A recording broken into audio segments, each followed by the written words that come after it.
Andrew Betts with the incident response team at Airiam, and currently battling multiple Royal cases on our side, along with the guys with us. So, Baker, you want to introduce yourself?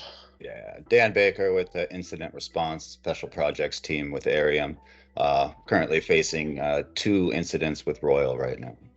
And I'm Corey Burnett. I work on the incident response team as well with Andrew and Dan, and I've been working closely with IRs dealing with Royal as well. So I think the biggest thing with Royal is that they're a subset of Conti, which was the A team previously in the ransomware world. They have broken up into smaller subsets, and Royal is the most active of the groups at this time. And they bring some new challenges, and they're changing their thought process and how they're approaching their method of encrypting environments to make it more challenging for people like us to bring these customers back online. And I know Dan saw something recently on where they're now deleting data as well, right, Dan? Yeah, yes. So we found that all of anything labeled backup or archive was purposely wiped by Royal, which is it was a very new technique. Typically in the past, I only see them go for snapshots. So there's always so in some cases that I feel like they're shooting themselves in the foot because there's a whole bunch of data that even if they do pay for the decryption, we can't get back now. Exactly. And in fact, terabytes and terabytes of data for this last incident. Yeah, seems like they take it a step further and also format the device as well. Instead of just deleting as like before, now they're formatting, so it's almost the Synologies to get that data back. Yeah. The Synologies were basically completely reinstalled on the most recent one, and Dan's right, they're kind of shooting themselves in the foot in a sense because there's no reason to pay for data that's not there. So it's kind of an interesting turn of events, considering what we've seen in the past. Also, their newest trick is with their 1.exe that they've been propagating, they're able to specify targets that they want to encrypt and not necessarily encrypt an entire OS or an entire data directory or anything like that. They can find the important bits and pieces in the network that are the most crucial for operation and target those, which limits the time that they have to be in the network to actually have these encryption events happen. Where in the past, it might be 3-4 hours in a network, and now they might be in the network for an hour overnight, and they've done their damage and they're out. So they seem to be targeting very specific infrastructure and tier 0 related roles. So I found in a lot of incidents that Active Directory is the first target, followed by SQL servers, and then backup servers. So that's kind of the order they seem to hit, and they know exactly what to cripple. In some cases, some of these database servers I was just recovering, they had only encrypted the master.mdb, which is just tells the server what to do. It really doesn't affect the database itself, but it was enough to cripple the server, and we had no way to recover it. Yeah, their reconnaissance is on point. They pick out the systems that are critical to that business, and they know exactly, what will take them down. So let's talk about what we can do to mitigate then. We got an idea now that they've changed their game plan. They're hitting ESXi at the hypervisor level. They're hitting the VHDs and Hyper-V, and they're hitting the operating system in Hyper-V, and sometimes the same in ESX if they're able. What can we do as recovery people to help them get back up and running, or what can they do from an administrative standpoint to tighten up their operations to ensure that if anything like this were to happen to them, they're able to recover? Well, I think step one on that would be to implement a recovery plan or a disaster recovery plan, so you're not seeing everything for the first time when this happens to you, and you have a plan to go forward and recover. Yeah, I think another big thing, I see a lot of companies skimping out on antivirus and EDR software.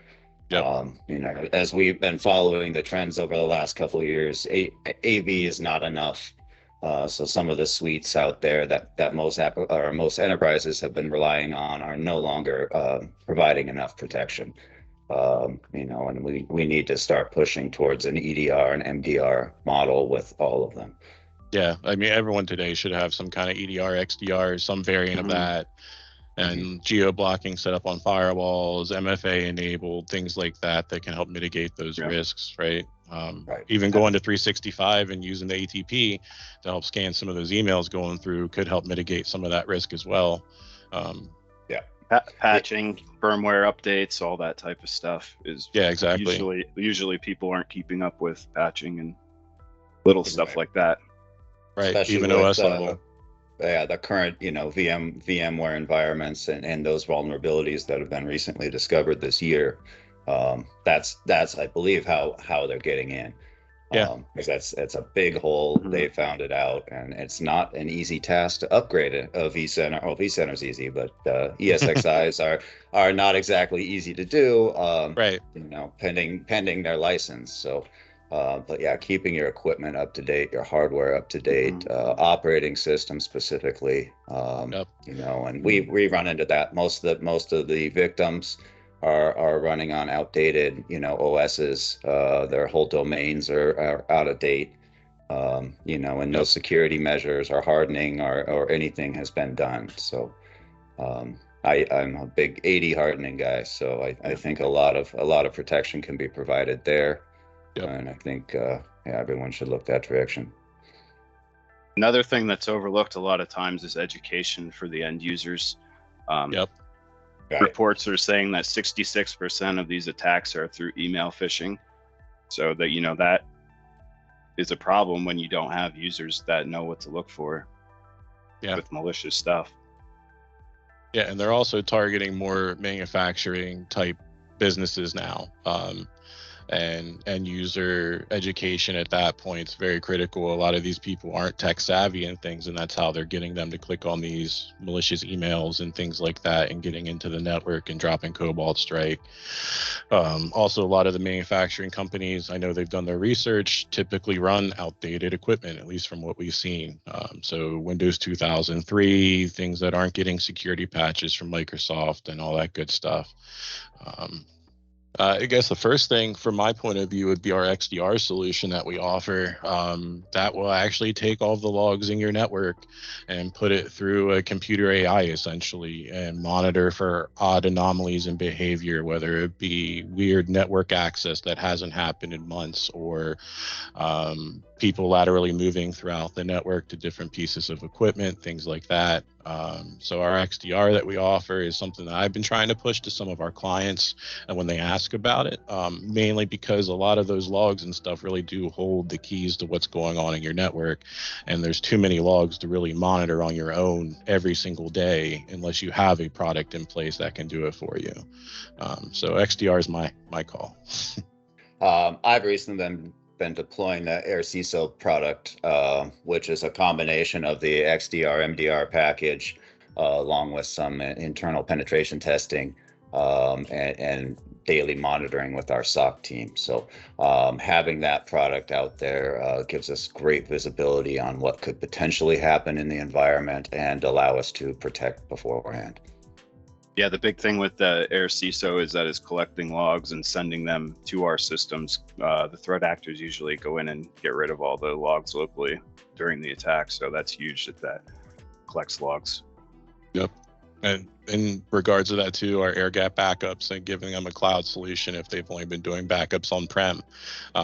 During recovery, we offer that free to our customers, mainly for our peace of mind as well. As we're building things, we have something to fall back on just in case things don't go the way we planned. So having something like a immutable cloud backup or something like that, like our air gap solution, is another piece to that. And really the goal is to create a safety net for yourself and also create complexity in your environment that makes it harder for these people to do what they want to actually get done. And on that note, recent job I'm just finishing up right now, the threat actor Royal did try to get to our air gap backup. With this last attack was attempted to be compromised by Royal. was quite nice to see that they were unable to delete the chain of backups, and we were successfully able to recover from that product. All right. Who wants to Well, hey start this guys, one? let's wrap up this call. Thanks for chatting. It's been a while since we've all gotten together and talked about this thing. So, yeah, if you guys have any other questions, why don't we reach out to info@airiam.com or take a look at our website, www.airiam.com. Yep, and that'll show you all the products and services that we offer and how we can help you protect yourself against these events and attacks that are happening all around the country. And we do offer free pen testing. It will show your vulnerabilities and exploits. We'll run that for free and show you the report.